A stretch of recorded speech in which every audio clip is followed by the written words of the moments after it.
A lot of famous aviators have come through here. So, what led you back here then? I mean, obviously 25 years later. So if we had more time, we would take you out to the farm, but Bob Hoff is his name, and his mom and dad, like I was saying, they flew, the government gave them L3 during World War II, and they would go and try to find those Japanese fire balloons. They did that. They did search and rescue. They bought their Cessna 140 they had. They bought a brand new 1946. They still have it. Bob's been a stagger wing guy forever. And so, you know, it just became really natural. Him and I just became fast friends. And you met him when you were out here before then? So when I was here in 75 is when I met him. Okay. And then I helped him. He put new aero engines on his stagger wings. Well, he got it going out here in a little hangar.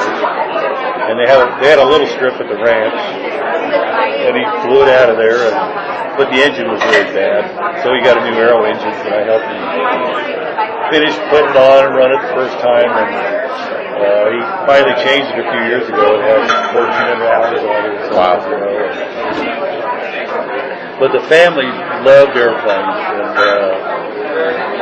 the farm, 3,000 acres.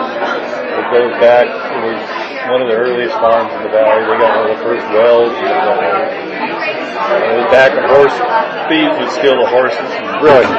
His grandfather shot the horse out from underneath the horse thief, and you know, stuff like that. You know, it's a real family. Yeah. So being, you know, really good friends, and then you know, the Red Baron thing ended, and then they were at our wedding, and then we came up when John was a brand new baby. Came up for I think it was Thanksgiving, and then Jared and John were Christmas lunch. So he got wind of us wanting to move out of Chino, because we wanted to go to Minden, Nevada. It kept us with Dick Rattay as a customer, and Reno was closed, and everything was closed. But man, we just couldn't afford it. There was just no way. And so Bob Hoff got wind of it, and he called him. Said, John, you know, I know you're looking to move. Did you think about Idaho Falls? I said, Bob, you know I love Idaho. There's no way. Snow, just no way. He said, well, I'll buy my brother out of his half of the farm. You guys can buy the house on the farm. And which gave us an acre and 3/4 in the middle of a 100-year-old 3,000-acre farm with a grass strip right out in front of the house that's 2,400 foot, and it's perfect. And Karen always said, you know, we can live on the farm. We moved to Idaho. So we came up, we talked to the airport manager. They literally gave us the property. You know, it was $900 a year. Yeah. And when they filled it to build the hangar, they filled the wrong lot. I said, isn't this supposed to be in this lot? Airport manager said, oh, you're right. Well, you can have that lot. We'll fill this one too. And so we were able to afford to build the hangar. And we built it per California EPA spec, you know, so that we wouldn't deal with the crap. And, you know, we've been there 21 years now. Square foot is that hangar? Say what? Square foot, 10,000 square foot. Yeah. How did you come to own the Sky Shark?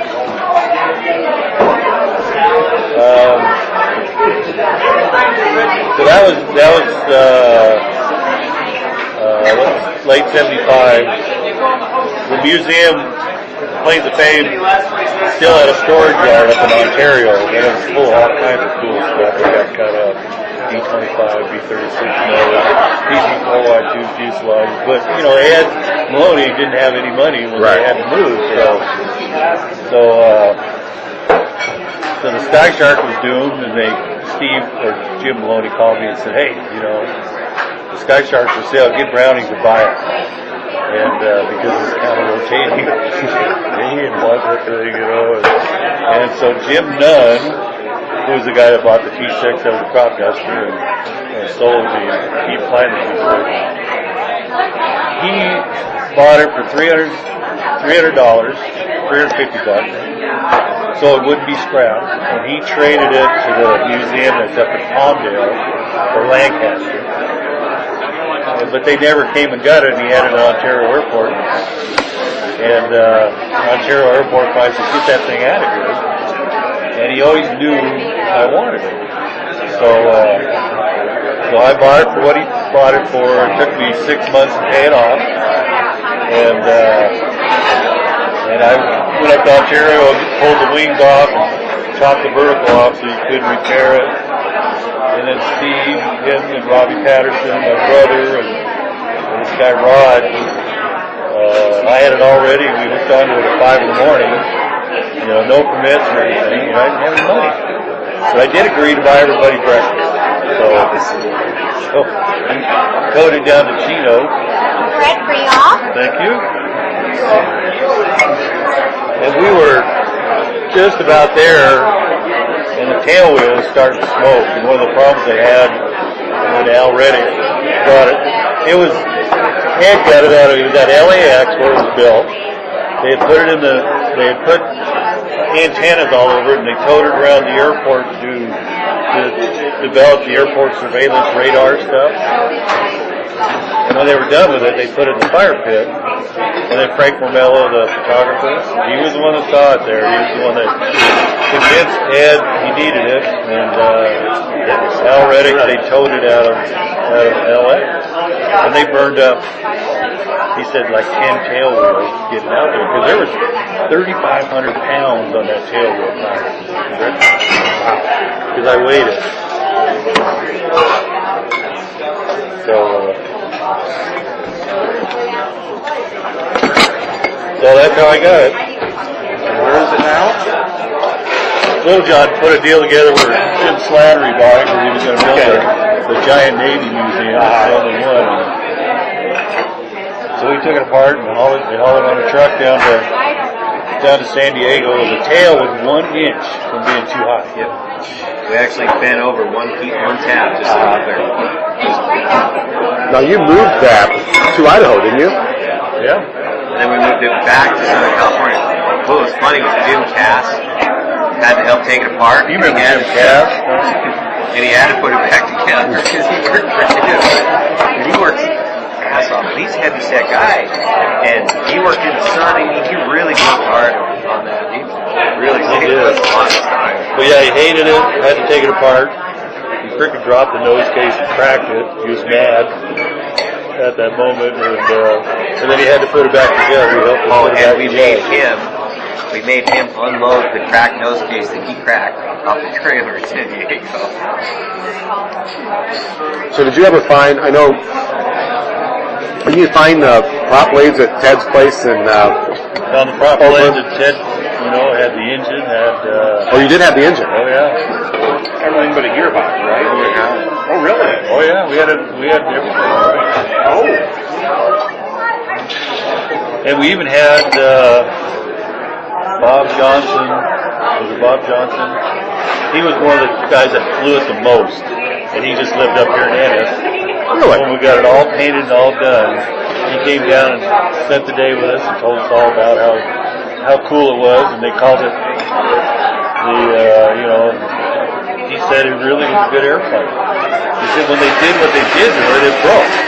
Kind of, red line dives with pull-outs. It wasn't a big thing. They would land and throw the blades flat and stop at 50 feet. That was what destroyed them. Yeah, I can imagine. So it was like, oh cool, look what it can do. Oh, it's a piece of junk. Yeah. The basic nose cage turbine design became the T26 that was put in the C-130. So.